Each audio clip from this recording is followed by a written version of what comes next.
j'ai pensé que je pouvais pas louper ça. Ah non, il faut pas. Alors j'ai dit bon, il faut forcer un peu pour marcher, mais ça va quand même. Il vous reste de la force tant qu'il y a de la Ouais, lutte. il reste de la force. Tout est toujours compliqué. Le plus important, c'est de ne pas baisser les bras et d'y croire. Et à partir du moment où on y croit, forcément que ça aboutit à quelque chose. Positif ou négatif, ou un peu négatif, un peu positif. Bref, on a des résultats. Mais celui qui ne lutte pas, celui qui ne se bat pas, il n'obtiendra jamais rien, quoi. Il y a une chose, quand on a commencé la lutte, il y en a un qui a dit une chose qui m'a vraiment interpellé. Il a dit, il n'y a que les luttes qui ne sont pas menées qui sont perdues d'avance. Et même si tu es dans tes droits, si tu les revendiques pas, malheureusement, il faut les revendiquer. Si tu les revendiques pas, eh ben on te les donne pas. On les terre, on les cache, on les met pas en avant dans l'intérêt des personnes.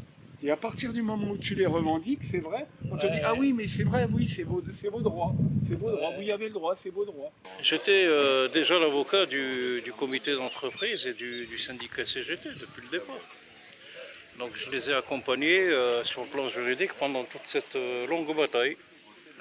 Procédure très longue, d'une grande complexité, épuisante parfois, mais qui s'est soldée donc par une victoire, y compris sur le plan judiciaire, puisque pas moins de trois plans sociaux ont été annulés par la justice. Et c'est d'ailleurs ce qui a contraint le groupe Unilever et Fralib à aller vers un accord de fin de conflit. Il n'était pas question, les salariés n'ont jamais voulu d'indemnité en perdant leur boulot et leur outil de production.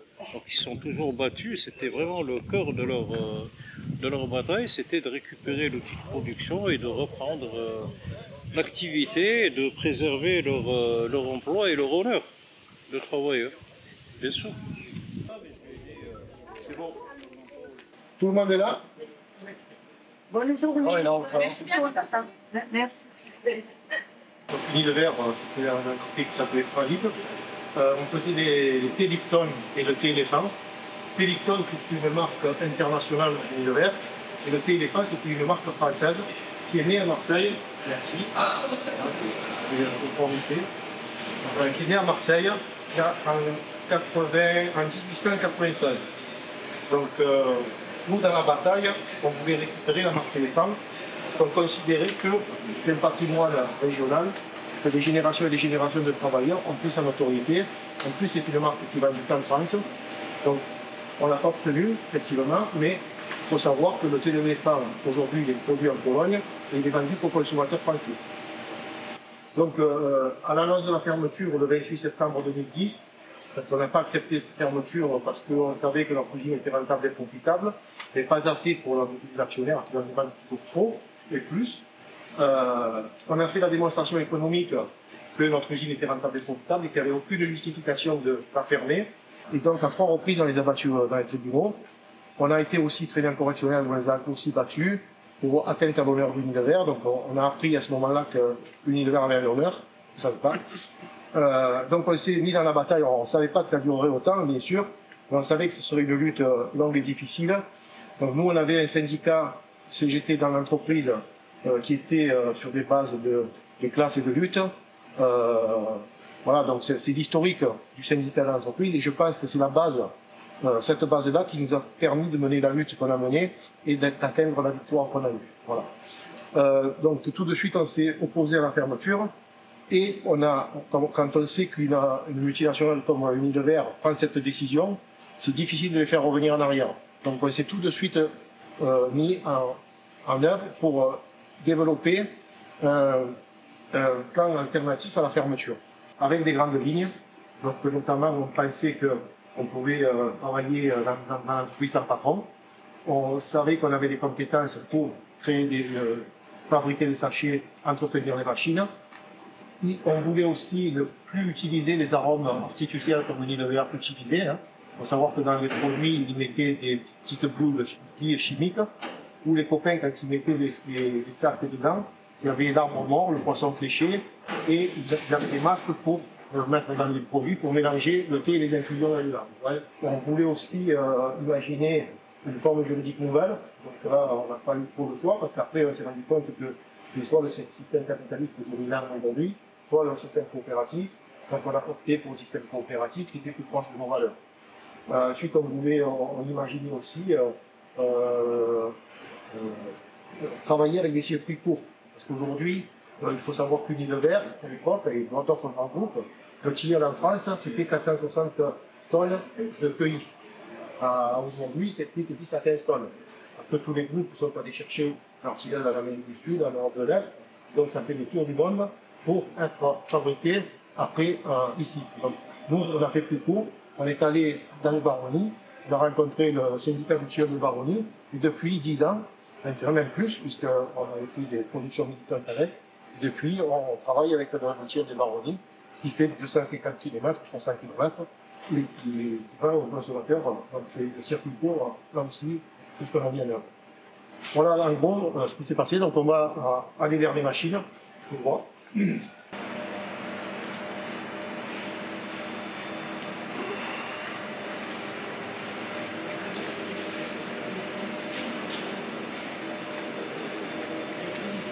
On a tout mis en œuvre jusqu'à maintenant, sauf qu'on n'a pas eu la marque éléphant.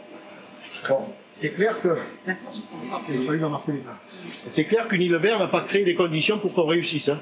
Parce qu'on avait l'outil industriel, quand on a fini le conflit, on avait les moyens financiers qu'on a tirés de la lutte pour pouvoir démarrer l'activité, mais on n'avait pas de volume, il a fallu tout reprendre à zéro. Vous avez dû payer des choses, vous avez dû payer quelque chose avec Unilever. Alors, une payée. Déjà payé 1300 C'est eux qui nous ont payé.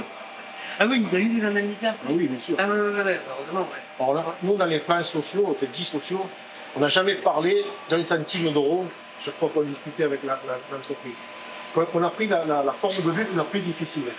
Parce qu'Unilever, les grands groupes comme ça, ils ont de l'argent. La facilité pour eux, c'est de négocier la meilleure indemnité possible pour qu'on quitte l'entreprise et qu'on quitte la lutte. Voilà. Nous, on n'a pas pris cette forme de lutte-là, on a pris la plus difficile, c'est-à-dire le maintien de l'emploi et de l'activité industrielle. Et on n'a jamais discuté d'un centime. Et à chaque fois qu'on gagnait en justice, Unilever a proposé des sommes aux salariés pour qu'ils quittent la lutte. La première somme, ça a été 60 000 €. On a gagné en justice. Et ils ont dit que la transaction qu'ils avaient faite avec les salariés était illégale. Donc qu'est-ce qu'ils ont fait? Ils ont déchiré la première transaction et ils ont rajouté 30 000 ou 60 000. C'est-à-dire que sans jamais avoir parlé d'argent, ils ont mis 90 000 sur la table, voire 100 000 pour certains.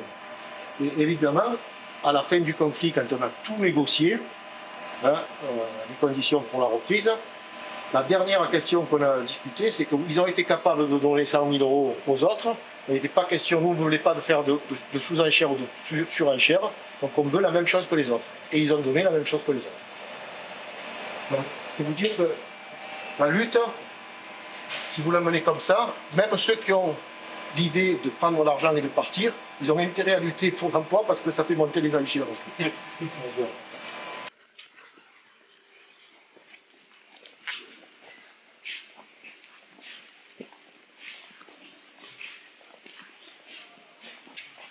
Des gros grossistes en matières premières, en France, il n'y en a qu'un, c'est Herbicima. Donc on l'utilise bien sûr, on favorise l'achat en France aussi, donc c'est Herbicima qui nous livre du thé, des infusions, parce qu'il est en France, il est le seul. Et l'autre, on en a deux, c'est en Allemagne, à Alsen & Lyons, qui est à Hambourg. Donc il y a beaucoup de fournisseurs, de grossistes en matière première de thé infusion, qui sont beaucoup en Allemagne. Donc Unilever, eux, ils avaient un gros mastodonte qui s'appelle Martin Bauer, qu'on n'a pas pris, donc on a pris un plus petit, qui est à Alsen & Lyons en Allemagne. Donc un en France, un en Allemagne. Et ensuite, on a le bio, qui, comme je vous le dis, voilà, c'est uniquement en France. Par contre, on a l'obligation de séparer le stockage entre le naturel et le bio. Donc on a fait 2 stockages spécifiques au fond pour le bio. On n'a pas le droit de mélanger. Les termes qu'ils emploient, c'est pour uniquement tromper le consommateur et les personnes. Hein. Quand ils parlent d'arômes naturels, c'est de l'arôme naturel identique, c'est-à-dire des produits chimiques. il faut que ce soit marqué arôme naturel 2. Quand c'est marqué arôme naturel 2, fraise, menthe, tout ça, ça c'est des arômes naturels. Le thé vert menthe, nous, on a le thé vert avec une feuille de menthe. Eux, ils mettaient le thé vert avec l'arôme artificiel, c'est-à-dire que quand vous goûtez votre thé vert, vous avez uniquement l'arôme de menthe qui vient à la bouche parce que le produit se diffusait quand vous trempez le sachet dans l'eau chaude. Donc vous avez uniquement le goût de la menthe. Et ça leur permettait de mettre du thé vert de moindre qualité. Du thé de moindre qualité. Voilà. Parce que vous n'avez pas le goût du thé. Nous, dans notre thé vert, vous avez d'abord le goût du thé qui vous vient et ensuite la menthe derrière. Parce qu'on met des feuilles de menthe naturelles. Voilà, voilà la différence. Donc ils gagnent sur tous les tableaux. Ils vous font boire et manger de la merde. Donc ici, bah, c'est notre mascotte. Hein. Bon, on l'a caché parce qu'on ne veut pas faire de la pub. Mais pendant le conflit, c'était l'éléphant. S'il y a quelqu'un qui peut m'aider, je vais vous faire voir. Donc voilà, c'était notre éléphant qu'on a trimballé dans toute la France, pendant les manifs, pendant notre conflit. Donc c'est une artiste qui avait fait ça pour le carnaval d'Aubagne. Et quand on a vu ça, nous on cherchait un éléphant, un ballon quoi, pour nous faire boire de l'eau. Et puis on a dit si elle pouvait nous la prêter, elle a dit oui, et puis elle nous l'a laissé à la fin. Ah, super. Donc voilà, on ne veut pas l'exposer parce qu'on ne veut pas faire la pub à l'éléphant, mais ça nous fait de la peine de le jeter, donc on le garde. Il y a donc bientôt 14 ans, Yves l'a rappelé tout à l'heure, le 28 septembre 2010, la multinationale Unilever annonçait son projet de fermeture du site de Gémenos.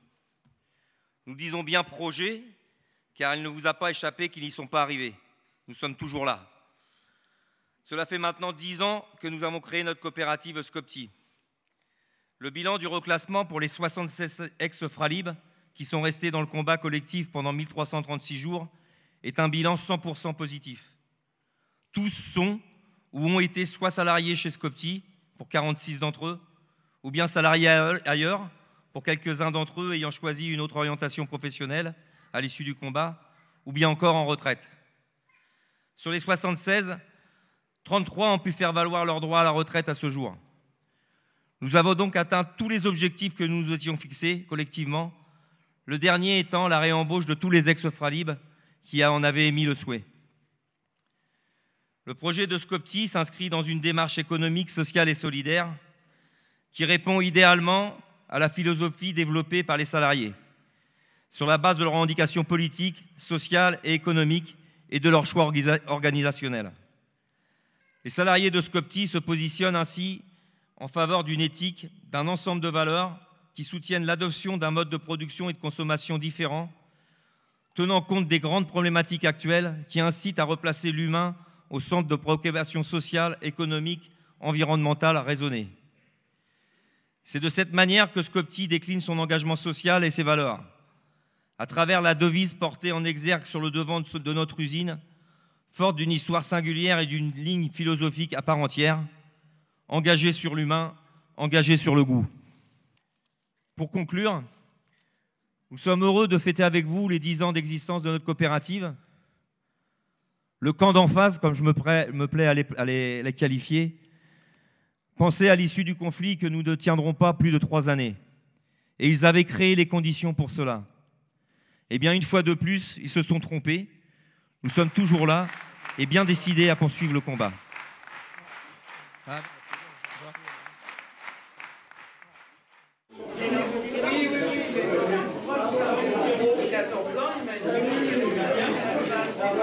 On m'a dit que tu filmes tout. Marie-Claire, elle m'a dit que tu filmes tout. Alors moi, je filme tout.